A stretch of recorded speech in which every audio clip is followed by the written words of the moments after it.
There we go. And if you look on the website, there is an extra credit for the TRL reading. In the past, I have gone over that, and it's just not quite at the 200 level. So when I talked about last week, I said, right, that that's not something that we're going to cover in class, and so that's going to be extra credit. So it's the same as the Fuller. I think 5 people have done the full article. 2 or 3 people have now submitted a paper. So there's that, right? That paper submissions are coming in. The rubric's pretty clear. So the ones that I've received so far, they really get it. I'm going to talk to the students who submitted. They've done very well. So I'm going to talk to them about maybe for extra credit showing their submission, because as much as my writing will show you a sample, one of your fellow students and what that means, right, very clearly will say, okay, that's one of your students who are putting that up. So while all of you are different education and background levels, there's definitely a benefit to that as well. So today we're talking about electoral systems. And one other thing about electoral systems is that, right, the regime, right, these can occur under different regimes, but for right now, we're talking about largely democratic systems, right? If the election systems are just there as a facade, then testing them really doesn't make any sense because they're going to be manipulated, right? And so we will talk about manipulation of these electoral systems later as we sort of culminate all of this together. But for now, we just want to demonstrate some basics. So the first part is this idea of district size. And for most of you, right, because this is a class in the United States, for most of us, we want to think about a district as being a electoral district like the state of Nevada, right? For a senator, the entire state is one electoral district. If you're right, Dina Titus, right? If you're a representative, right, in the state of Nevada, then your district's fairly small, right? It's much more aligned with Clark County, right? Or if you're in Clark County and you're running for the school board or city council or a county commissioner position, right? Then that becomes your district. Now, when I say district size, I don't mean, right, how large is the district in land mass. I mean how many elections, how many seats are in that district. And so what I want to make clear is that most districts in some of these cases are single member districts, which means only one person can win, right? In the United States, that's typically true, right? And in a single election, only one person's going to win, with some exceptions, right? If you are running for Congress, it's either you or your opponent, right? And there might be some third-party candidates, which we'll talk about in a minute, but really there's only one possible winner. There are some exceptions, right? City council, right? They're like vote for the top 3 or vote for the top 4. Board of elections, education's board, right? Pick 2 out of these 7, right? So there are times when you might vote differently because you can vote for more than a time. But in a district size of 1, typically there's only one winner, right? And therefore you're going to have a different behavior pattern than if you had a very large district. We'll talk about Israel at the end of this lecture and how they have just one district. They just have 120 seats, and everyone votes on those 120 seats. And so your preferences might change, right? Especially if it's proportional, which we'll talk about what that means. So district size leads us to Duverger's law. And Duverger wrote about this a long time ago, but it's really sort of held because it makes sense. It makes sense and it matches all of the sort of historical cases that we've seen, right? Rarely do you see more parties that district size will allow. And so what we get that's the most clear from Duverger's law is that if you have a single member district, right, only one person can win in an election, then you typically only have 2 parties, the incumbent party and some sort of oppositional party, right? And for us, that's the Democrats and the Republicans, right? Even if it's not a highly competitive district, right, you still have a Republican and a Democrat here because you always want an incumbent and some loyal opposition, right? And we'll talk about this a couple of times. You need the incumbents to govern, but you need the opposition to sort of pressure the incumbents to align with the interests of the people, right? If you don't have this sort of oppositional party, then the incumbents don't have any reason to be responsive to the people. So you always want an incumbent and an opposition, right? And you want them to have clear differences in policy, right? This helps make them effective parties, right? They have different policies and they respond to elections. So as the size of the district grows, as you go to a multi-member district, it increases the possible number of parties. If we look at the United Kingdom and Germany and France and even what the authors in the second article, right, the one that we're going to be discussing, when you have a place like Israel or the Netherlands, you have more parties because there are more chances for those parties to win. And the first part they talk about is a mechanical factor, right? That if you only have one possible winner, that there can only be so many parties because many of those parties will be pushed out of office. And the other part, which we have to sort of do more research on to sort of make sure is correct, is this psychological factor.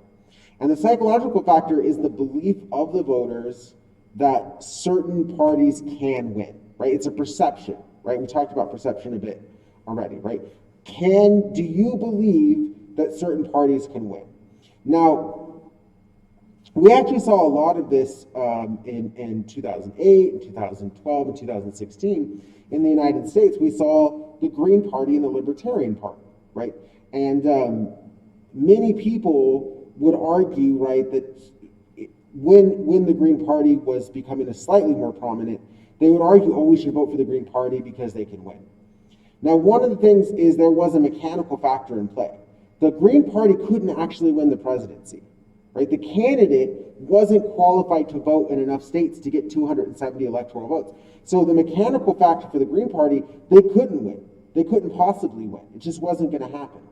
And then the psychological factor, the Libertarian candidate was open in enough states that it was possible to get 270. It's possible.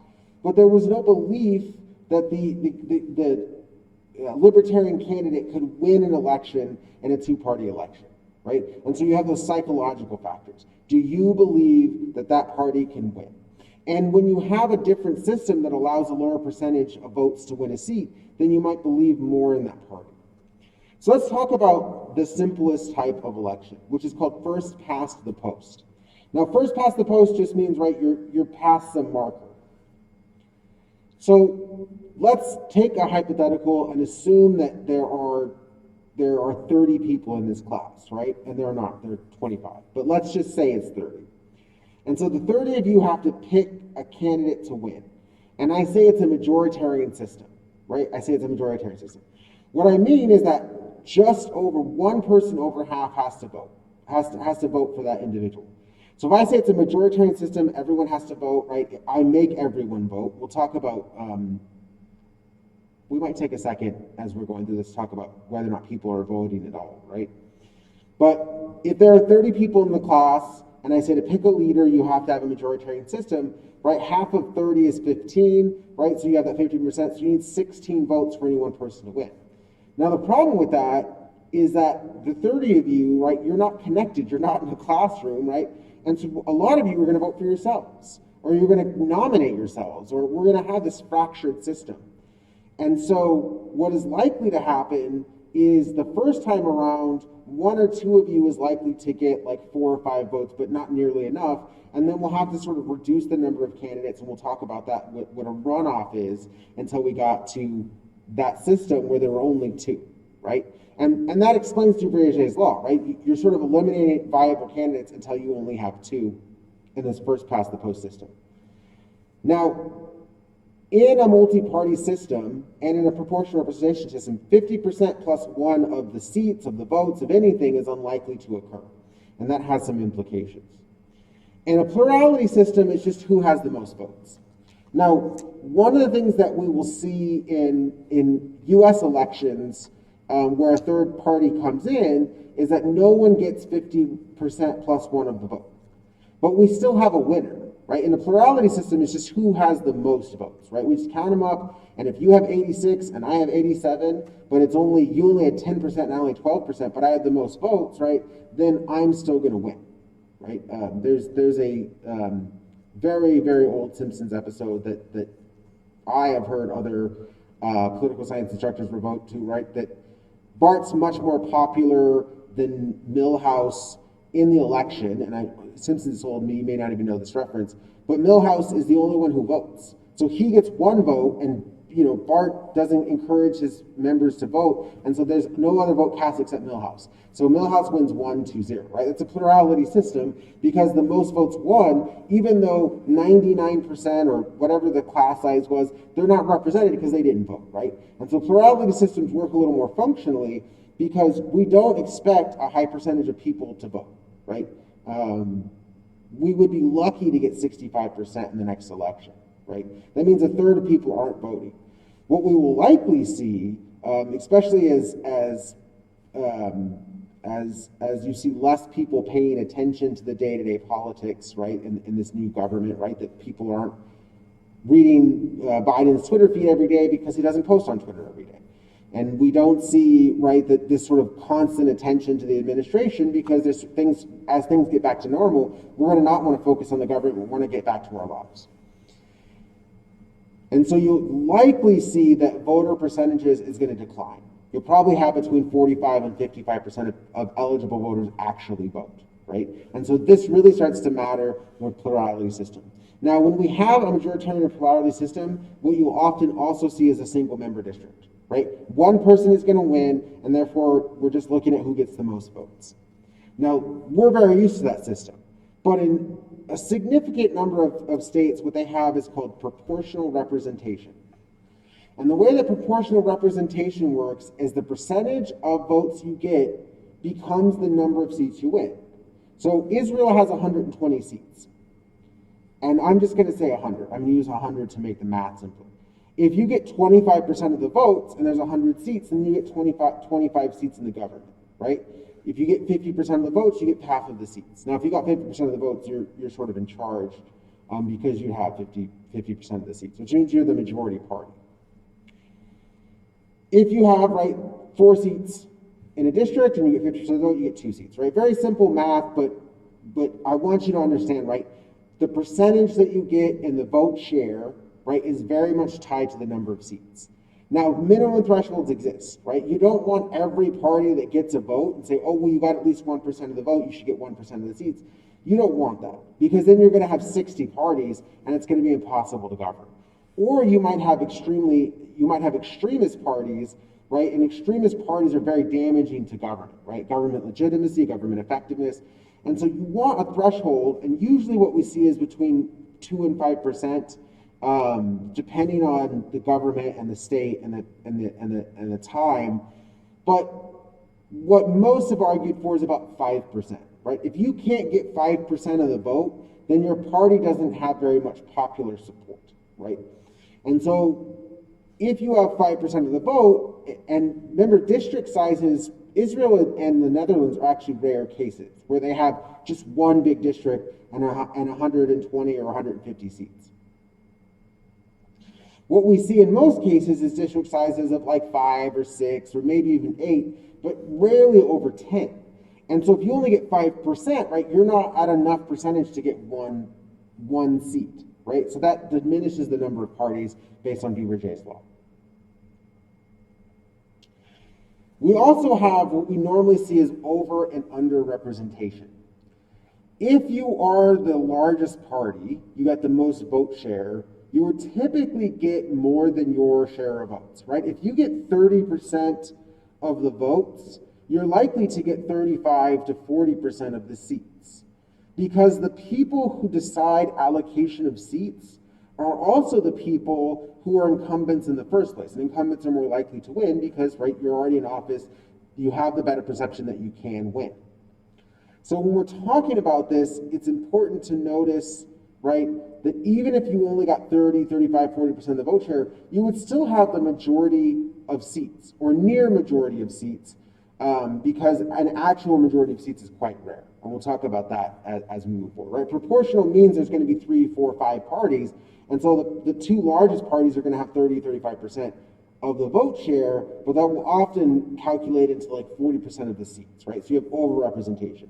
And if you have overrepresentation of the largest party, you have to shrink the number of seats for the smaller parties, and those become underrepresented. So This leads us to a debate about sincere versus strategic voting. And sincere voting is quite simply to just vote for whoever you like best. Who is your most preferred candidate or your most preferred party? I want to talk about systems in a minute, but maybe we'll get to that in the next section. So in sincere voting, when you have sincere voting, right, you look at your preferences. What do you prefer, right? What are your preferences on immigration, on economics, right?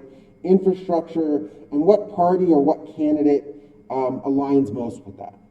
Now, when I say candidate or party, one of the things that we'll talk about in the next section, I'll just put it in the next section we'll talk about, is that you may not have a chance to vote for the candidate, right?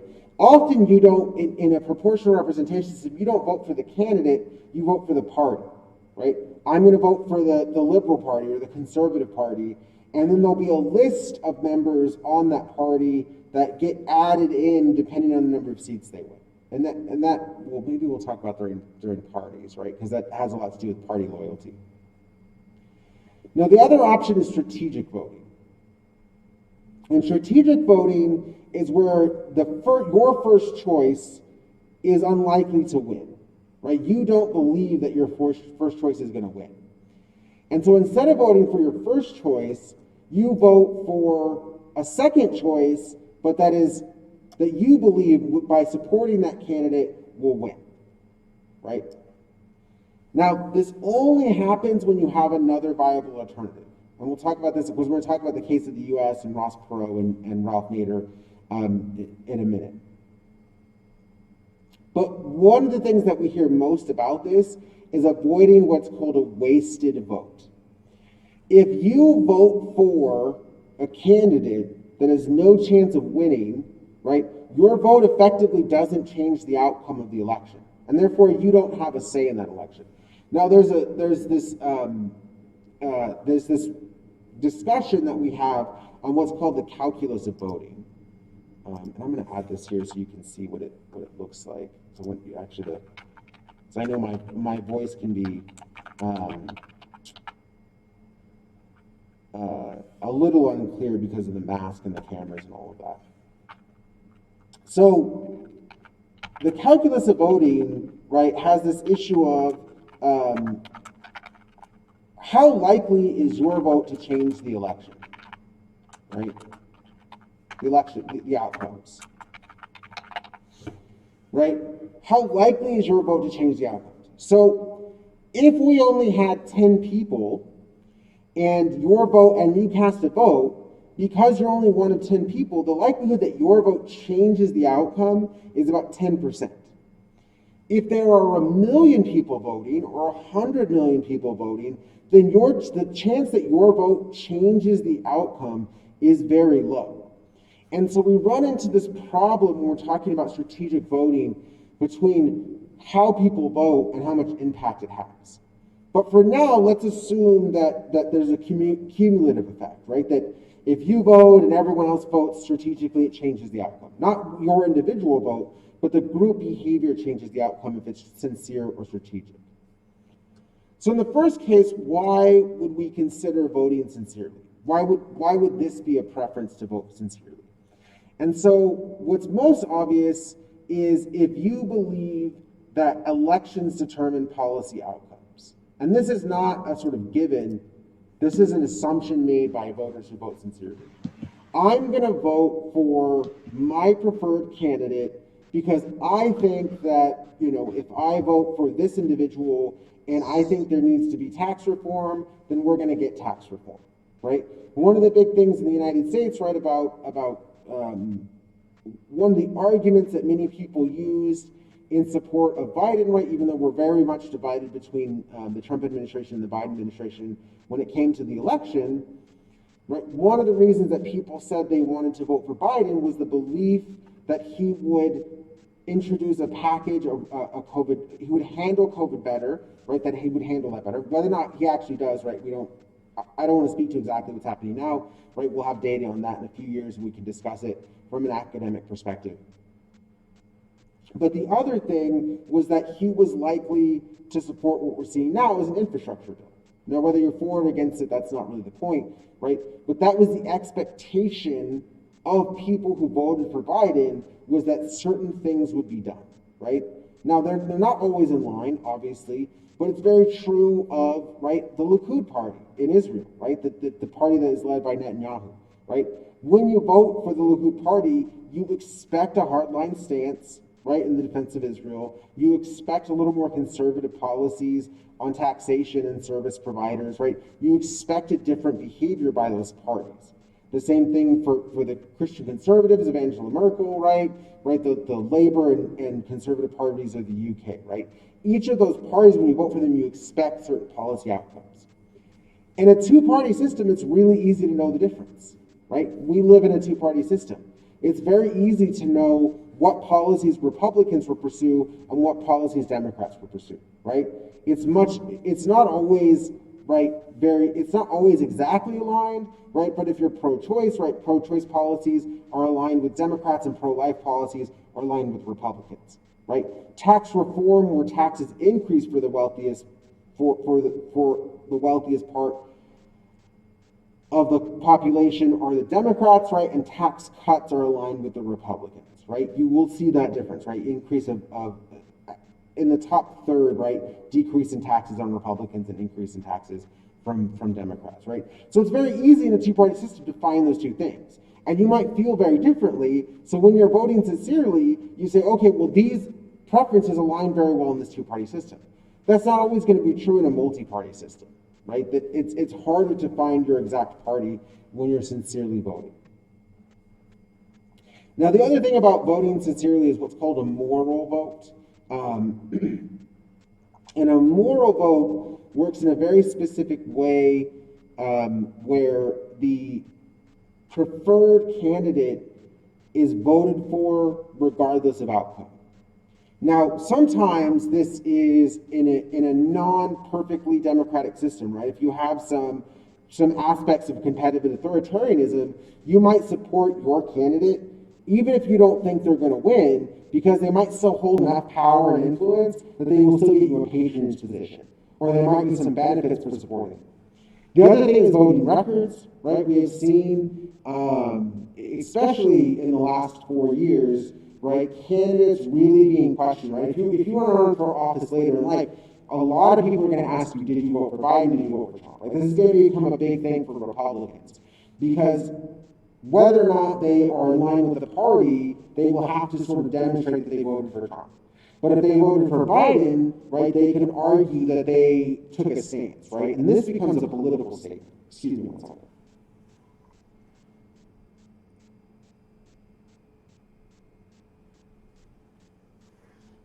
So we talked about Mayhew in his book on the electoral connection, on Congress, the electoral connection. And one of the things is a political statement. So making a statement. And so sometimes when you vote, you make a political statement. One of the things that we see in California and New York, because they're sort of democratic bastions, right, that they're strongholds, right, not bastions. Bastion means something else, but they're strongholds for democratic parties. And so therefore they can take in a number of what are called protest votes, right? And a protest vote is where you know your party's going to win, and so what you do is you add a person's name that you believe is being disserviced. I had a professor when I was getting my master's, and one of the things he would say is he would always vote for, when he would vote for president, he would always vote for someone who was on the death row or had a life sentence that he believed was wrongly convicted, right? Part of this Innocence Project. And so that was his way of protesting. Now, was that an effective way of protesting? No, right? But it was a moral vote for that individual, right? For that professor, they were making a moral vote. I voted for someone who shouldn't even be in that position. They shouldn't be in prison because I believe that they're innocent of the crime, right? And they might have a lot of evidence to support that, but the point is they know their vote's not going to impact the outcome, and it's a moral vote, right? It's a protest vote. And so there are reasons other than election outcome for voting sincerely, for voting for what you believe to be. Now the problem, right, when we talk about that is if you don't vote sincerely, you're sort of violating this understanding of why people vote strategically. And the first is rational choice. And just that formula just means that the reward is equal to the probability of the benefit minus the cost. And all that really means is you do the things that are likely to provide you with the best outcome, right? That when you vote, you want to think that, okay, my vote led to the best possible outcome for me, right? And so this limits voting for a second or third choice, right? Or this allows you to have that transition. So when you see that you aren't going to win, that your party's not going to win, say you're a Green Party voter, a Libertarian voter in the United States, you know that your party's not going to win an election, right? They poll between around 5%, right? And we have a two-party system, and you need to win the most votes. So if you're in Nevada, right, even though we're strongly libertarian, either a Democrat or a Republican is going to win. So you think about which one, right? I know my party's not going to win, but which one is more likely to win, right? So Democrats in the Las Vegas area, Democrats and Republicans are actually somewhat competitive. We've seen Democrats take more and more of the lead. But if you get outside of the city of Las Vegas, right, then Republicans become more competitive. So then you say, okay, I know my first choice is not going to win. So what are my second and third choices? And which of those is likely to win and in line with my preferences? Now, this creates a couple of assumptions that we have to understand, right? The first is that we assume that voters can perceive the likelihood of winning. That it's fairly accurate that they say, okay, I'm looking at a Republican and a Democrat, so I think it's about 50-50. Now, if it's not 50-50 between the Democrats and the Republicans, if they're very inaccurate, then rational choice doesn't make any sense because it might be 90% Democrat, and they're still wasting their vote voting for a Republican, right? The likelihood that a Republican wins, like this district, Las Vegas, is very low, right? Las Vegas area is very Democratic, so has a lot of Democratic preference, Democratic Party preference. So if we're inaccurate on our perceptions, then rational choice voting, strategic voting doesn't make any sense. So that's an assumption we have to take. We have to assume that people are close in their perceptions. And we have seen a few articles where they're not exact, but people are fairly accurate, right? They can tell pretty well about who's going to win. Now, when it came to the last presidential election, people were about split. They're like, oh, I think it's 50-50. And so if you're a Republican, you'd said, oh, it's probably 60% Trump. And if you're a Democrat, you probably, because people exaggerate slightly, right? People don't like to say 50-50. So like, oh, I think it's like a 60% chance for my preferred candidate. Now, that's actually fairly accurate because they knew that they were coming into a tight race. And what did we have? We had a very tight race, right? There were no, while there was a clear victory, there wasn't a landslide, right? Neither party had, right, a clear, just complete victory. And that's made very clear by the Democrats just barely getting to 50 seats in the Senate, right? If they had a clear victory, they'd have clear control of the Senate, and they actually lost seats in the House, right? And so people saw that. They saw that contention. And so, okay, on the last election in the United States, people's perceptions were fairly accurate.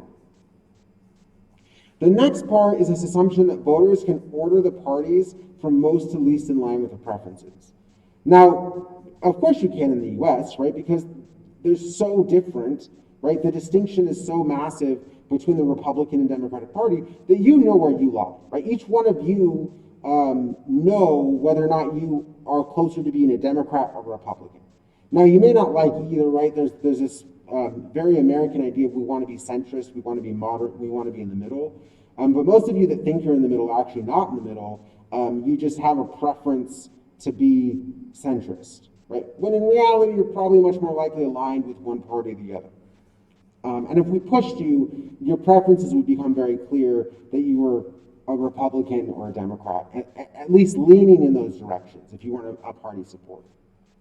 So you can in the United States. When it comes to Germany, right? Angela Merkel, she has a Christian conservative party, or she's a Christian Democrat. I always forget. So there's the Christian conservatives and the Christian Democrats. And the separation of religion and government is only really clear in the US. Everywhere else, there's a lot of overlap. And it doesn't seem that it's not as much of an issue in those places, right? The United States is one where you have to be secular, and government has to be separate, but it's quite unique in that case, right? So these two parties are not like really conservative Christian parties. They're just called that because the tie between being Christian and conservative is a little more clear in Germany. But the difference between a Christian conservative and a Christian Democrat, right, they're actually very, very close on the political spectrum. So much so that at times they were part of one coalition, right? And so when you have a multi-party system where you have all of these parties, finding their exact position is harder. So we can't always know if strategic voting is going to work because it's not always clear about where the positions are. Now, one of the reasons we know that that's an issue is because election cycles everywhere else except the United States are short, right? The United Kingdom's election cycle is 8 weeks, right? The Germany's about 6 weeks. That they have rules in place where you can't have public campaigning more than 6 to 8 weeks before the election, right?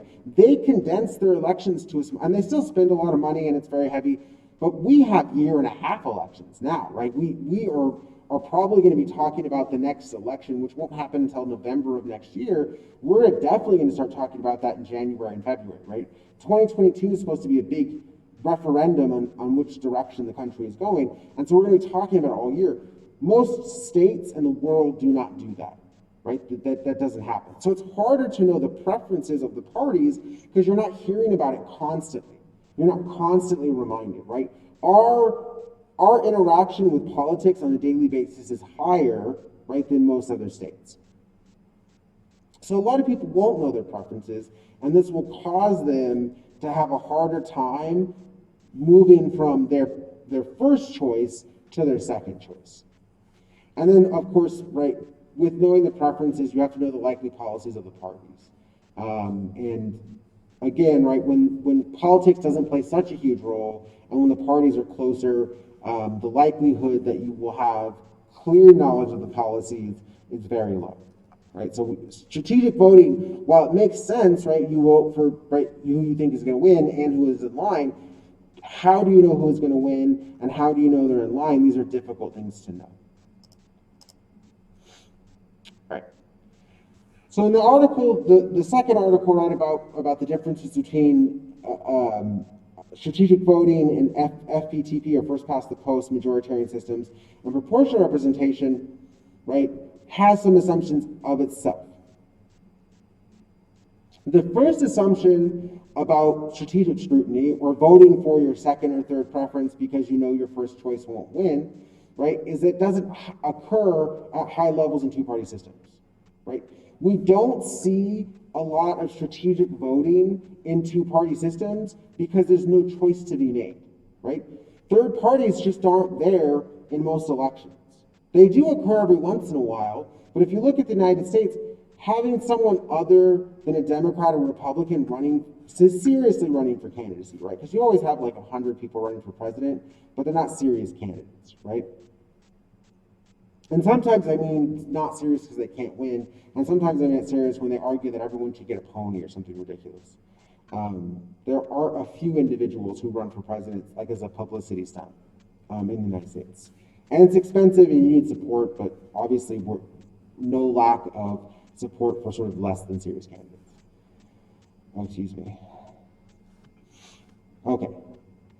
So when we have a two-party system, you don't have as much strategic voting, not because you don't have strategic voting as an issue, but because there's no third party to vote sincerely or strategically for. Excuse me, I'm going to have to sit down.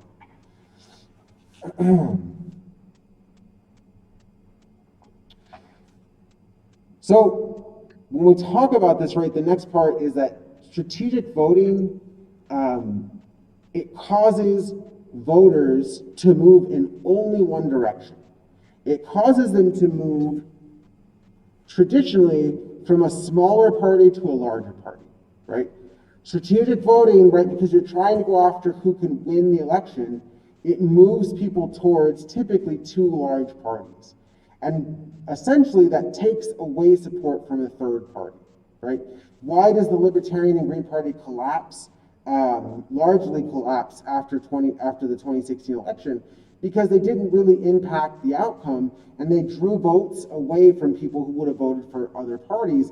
And so those people who said, oh, I thought the Green and Libertarian Party would do better, and they didn't, right? They moved back into the parties which have won, right? Won in the past.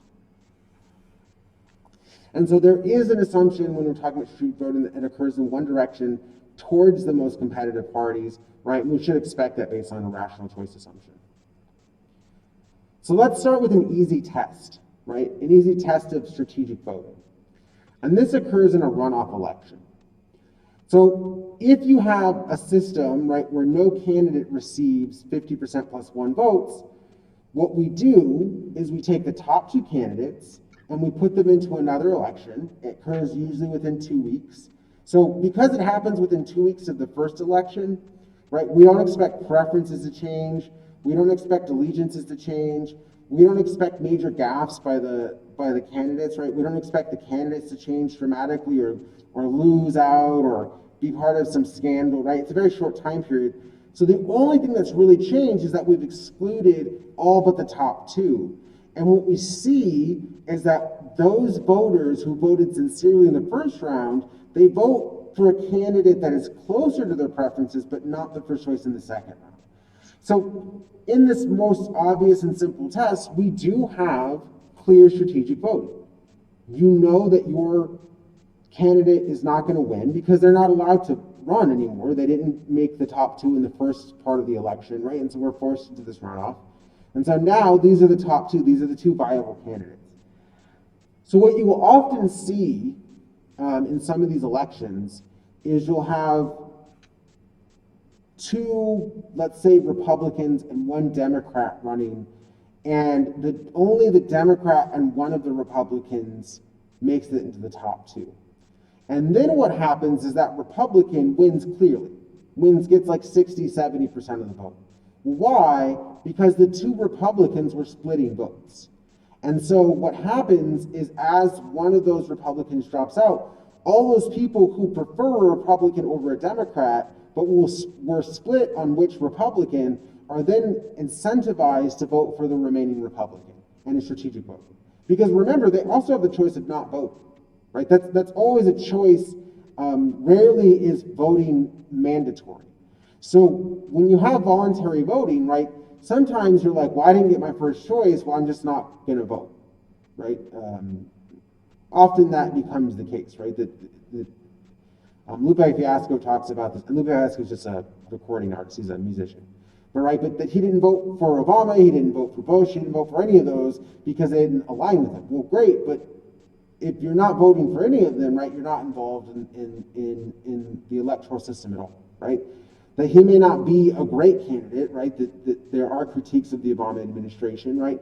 But it's much closer to your beliefs and preferences than the alternative, right? And so we see this clearly happening in runoffs. There are two historical examples in the United States. The first one is Ross Perot. So in the United States, 95% of voters who say they prefer one candidate or the other, they vote for that individual, right? If you say you're a Democrat, you vote for the Democrat. If you say you're a Republican, you vote for the Republican. I had a classmate, I think I've talked about this before, that he's a staunch Republican. He lives in California, right? They're never in power, right? Democrats have had control over California for some time. They have what's called a supermajority, so they have over 60% of the elected seats are to Democrats. But he's a Republican in a rural district, and one of the things that was asked of him if he would vote for Trump. And he had said some very negative things when we were in grad school. He had said some things like, obviously Trump's not his first choice, right? But then when asked about who he was going to vote for, he would always say, I'm going to vote for the candidate of my party. Now that's a very diplomatic way of saying, yes, he was going to vote for Trump. But the point is that he's a Republican, and he's going to vote for whoever is the representative of the Republican Party, right? Even if he doesn't think that that's the best candidate, that's still the choice of his party, and he supports his party, right?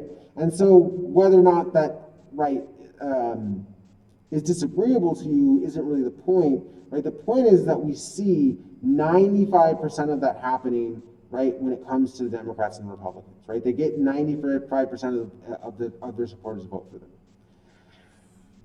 During the 90s, Ross Perot came out as an alternative. I want to say 92, unless I'm getting this wrong. So you have a Democrat and you have a Republican, and they're both viable candidates, and then Ross Perot shows up. And Ross Perot has very centrist, very moderate beliefs. He gets a lot of popular support. He's running for president. He's a very wealthy individual. I think he's a multimillionaire. I don't think he was a billionaire, but in the 90s, being a billionaire was less likely. But he's a very wealthy individual. He's spending a lot of his own money and a lot of his friends' money, like a lot of wealthy people's money, to run his campaign. He's very effective, but then when the election comes, what we see is only about 68% of his supporters vote for him. What the rest do is what's called defecting. They defect to the Republicans and the Democrats to go after someone they believe could win. Now, even without defection, Ross Perot was not going to win. He was close to winning, but there's some historical issues, right? He had some issues where he mentioned that he might pull out of running, and it was close enough to the election that damaged him, right? And then some family issues. And I don't want to get too much into the details because that's not really the point. The point is that Ross Perot was a viable candidate. He could have won. It's possible for him to win. But because his percentage chance of winning, because he was slightly less likely to win than the other candidates, many of his own supporters said, well, I don't think you're going to win, and so therefore I'm going to vote for the other two parties, the majority two parties. And so that was a very clear example of a third party losing, maybe not because they weren't the most preferred, but because the voters had gotten used to a Democrat or Republican winning, and their defection moved to the existing parties, the dominant parties. So Ross Perot came closest to being a third-party candidate to win a presidential election. Right? Ralph Nader tries the same thing, right, later, and only 26% of his supporters, of his intended supporters, are willing to vote for him. He actually pulls out before the election because it becomes very clear that he doesn't have the support of the public, and he doesn't want to, right, Ralph Nader makes a strategic decision in saying, okay, I understand that that my supporters are going to vote for Al Gore because even though they prefer me, they know that Al Gore is more likely to win, right? And so what we do see, right, Al Gore runs for president in 2000. He loses based on Florida, which has all this contention and issues, but he does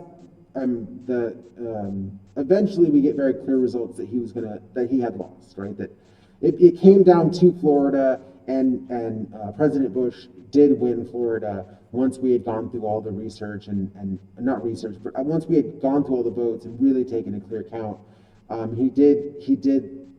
President Bush did win Florida. So it was so close that, of course, right, they were like, well, Gore has a really good chance of winning, right? And so they defected from Ralph Nader. And so these are both two historical examples in the United States of strategic voting occurring. So now let's look outside the United States, right? Because we know the history of the United States. Most of us know this, and it's not as surprising. And the United States is a two-party system. Of course, you're going to move towards the Democrats and Republicans. It's a two-party system, right? And so you're going to move to the two parties that have been dominant for so long. So now let's turn to the case of England. So you have the Labour Party, the Conservative Party, and what's called the Lib Dems, the Liberal Democrats. Now, at one point, the Liberal Democrats only held 78% of their voters, which means 22% of their voters defected.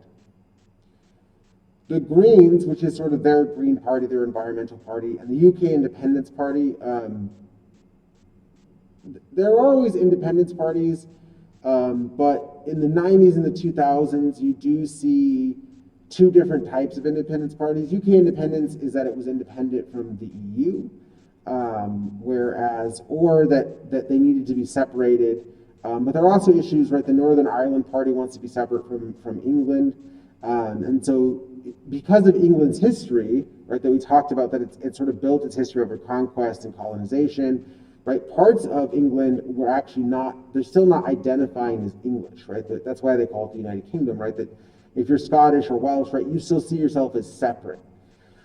So those parties, while they hold to the issues that are really important to those voters, they know that they're not going to win, and so they only held a retention of 21%. This means that most of the parties were losing dramatically. So why were the Liberal Dems, right? Why are the Liberal Democrats able to retain such party? In part, it's because you do have a proportional system, right? They won 62 seats, right? That still doesn't make them the largest party, but they're capable of winning because they have won, right? This is sort of the easiest way to show that you're capable of winning is to win, right? Right? Can this team do well, right? If we think, oh, are the Lakers or the Kings or the Celtics, are they a good team? The way we can tell if they're a good team is that they win games, right? And so winning seats has that informational aspect where it says, yes, the Liberal Democrats can win. The other part is that their support is concentrated. Certain parts of the United Kingdom have a much larger support for Liberal Democrats. Wealthier areas, right?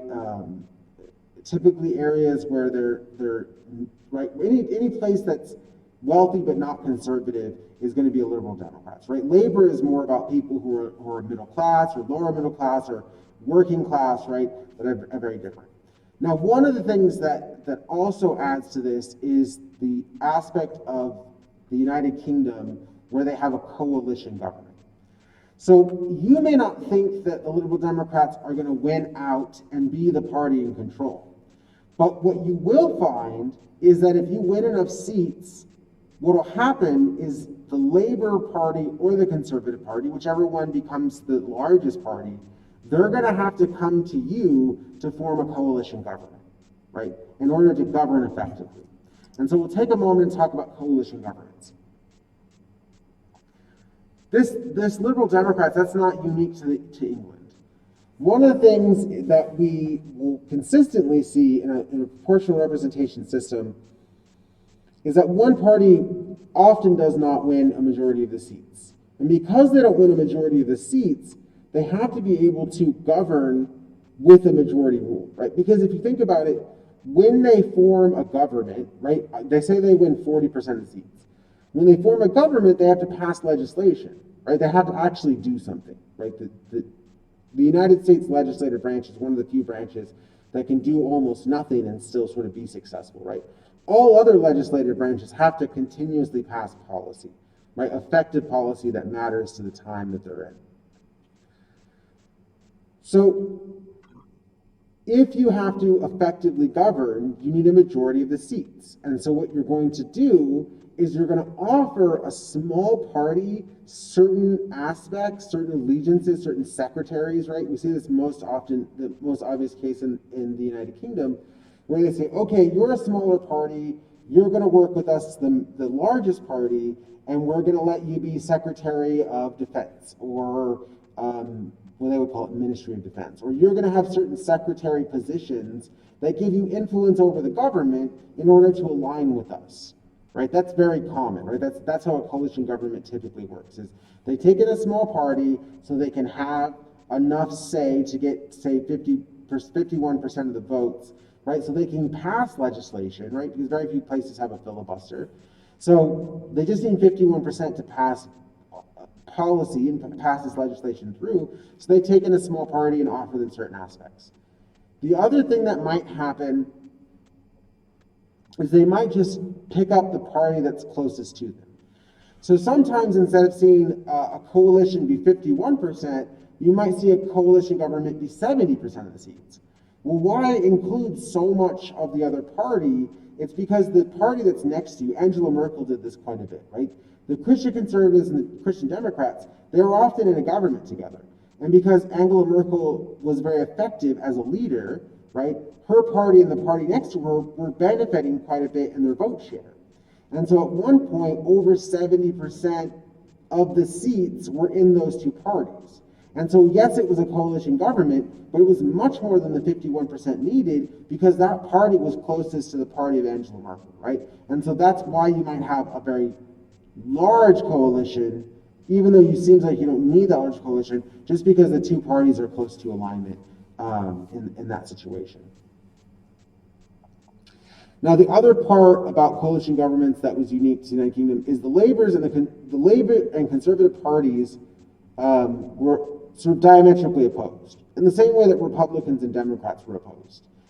And so, up until about 2010, because things changed dramatically in 2008 moving forward and those election periods, our election cycles have changed a bit because we've had a recession, and then obviously the pandemic shifts how we vote and how we behave quite a bit. And we're likely to have a permanent transition towards more home-based jobs, more telecommuting, just because we've learned that we can, and it's cheaper for employers not to have offices and things like that, that we'll likely see a shift in our economy and our party behavior even after we move past the pandemic.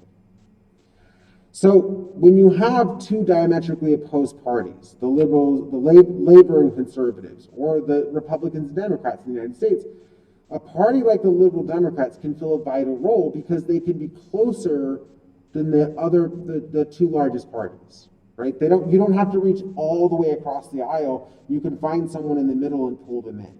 And so that makes coalition building a lot easier because when you're trying to pass policy, you don't have someone saying, no, I completely disagree with you. You have them saying, yes, I'm willing to work with you if you make these modifications. And so in the example of England, right, this party is able to retain more of their voters because they fill a vital coalition building role. Okay, so now let's talk about the case of Israel. And Israel is purely proportional, right? They have one district, we talked about this, it's 120 seats. And so what you have is a couple of parties that are able to sustain their own support. One of the most obvious examples, because Netanyahu has been in power for so long, or was in power for so long, is that the Likud party is a right party, right? A little more conservative, different views on immigration, right? On the defense of Israel. And so supporters of that party had a 90% retention, which is pretty good, not as good as a two-party system, but very good for a multi-party system and a proportional system that has just one district. Obviously, there's going to be a strategic voting, but it's not going to be at the same level as a two-party system because your parties, right, your party can still gain seats. So why would we still see strategic vote in Israel, right? If you only need 5% of the vote to get your people in, right, why wouldn't you want to vote sincerely? Why wouldn't you want to vote your preferences and get the people in that you wanted? What clearly happens, excuse me. What clearly happens is that you have people voting for parties that they believe will influence the Likud party, right? So this is a different type of strategic voting. Not, I think the Likud party will win, so I'm going to vote for the Likud party. I'm going to find a party that I think if I support will move the Likud party preferences towards what I want, right? And so what you see is parties that are near the Likud party in ideology, right? If the Likud party is right of center, then I'm going to find some centrist party that's still center-right, but closer to my centrist views or my left views, and I'm going to vote for that party. Because I think then that party will influence the Likud party and pull them towards the middle, right? That is a belief. Now, on the other hand, if you're farther on the right than the Likud party, you're going to vote for a party that's not the Likud, but slightly to the right, to pull them in the other direction. And this is a new form of strategic voting, not new, but new for us as we're discussing, where it's not, I'm just trying to vote for the winner, but I'm going to vote for a party that can still be successful, that can still win some seats, but also changes the policy outcomes, not directly, but influentially, right? Influences, but doesn't actually directly change the outcomes. And so what you see is eventually, as we move forward in time, Ariel Sharon and the Kadima party, they become a competitor to the Likud party. And they have similar, they're not, none of these are compared to sort of the rest of Europe leftist parties, right? There aren't really socialist leftist parties in Israel, right? That you still have sort of very conservative, very nationalist parties in Israel, right? Because of their historical context, right? That they did defend themselves from an invasion. They do believe, right, there is a perception in Israel that they are surrounded by states that don't want them there, right? There are a lot of contentious perceptions there, right? And I say perceptions because I don't know exactly today how much of a threat those states are to each other, right? That it's not clear how likely is that they're to go to war with each other, right? And militarily, only Iran and Israel are sort of in any real contention, right? The military of Israel dwarfs the other states around it, and so therefore we don't think about military threat as much as perception, right? You still have this perception among Israelis that they are sort of in a position where they can be threatened. And for historical context, it makes sense for them to have that perception. I just don't know if it's true today. So when you have that type of system, and sort of Kadima is still sort of a center-right party, you start competing. Kadima is supported enough, the Kadima party, that it creates a third viable option.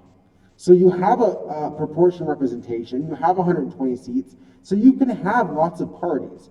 But what we see is consolidation. And this happens a lot. That because you need to know the party preferences, because you need to have the system, that those three parties, the Kadima party, the Likud party, and a third party, I'm losing my voice, excuse me, right? That support, the loyalty to the party when it comes to vote and intention rises to at least 92% in all three parties.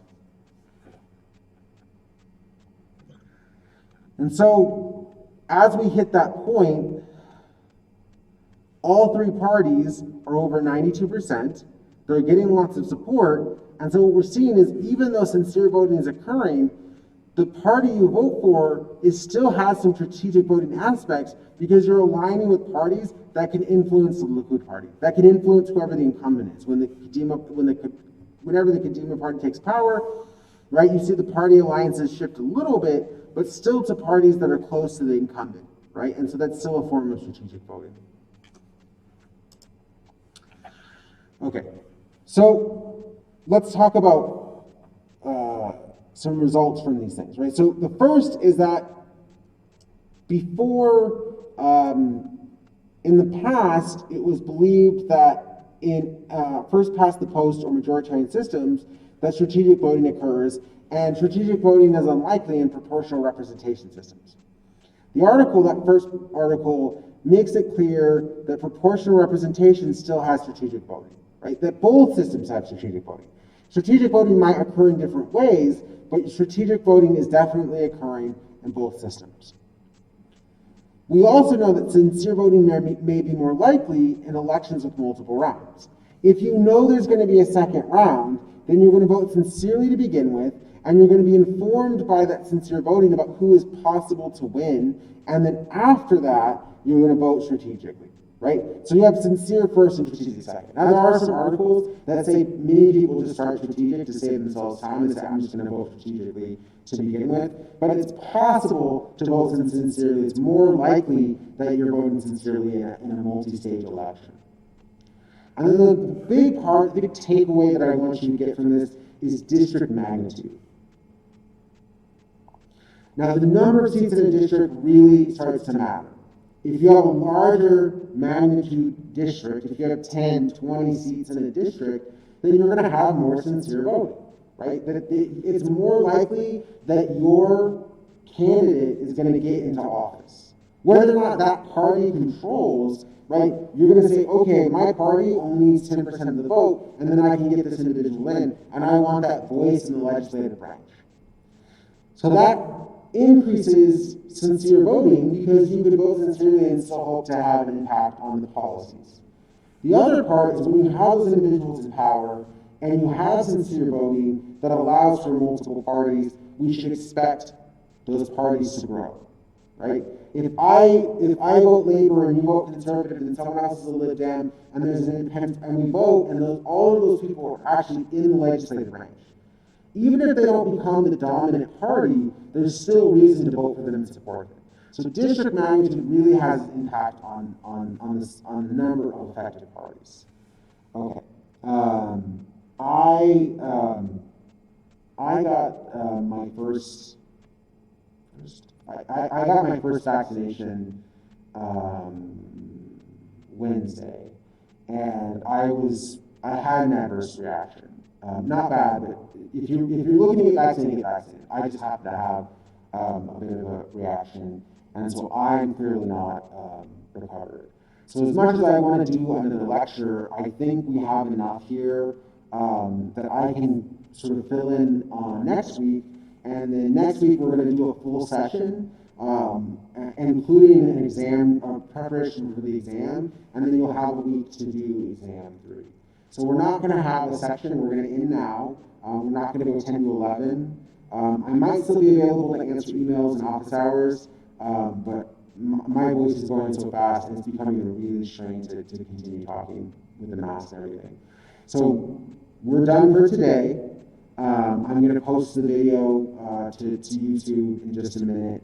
And then coming back next week, we'll have a full class and we'll cover everything. There's no way I'm going to be able to concentrate enough to get through this next part. So have a good day. I will see you next week. And if you do have questions or you want to know, because I have had some paper submissions and extra credit submissions, if you want to know what's going on with your grade or how you can fix it, email me. I will respond eventually. Just maybe not in the next couple of hours. Thank you very much.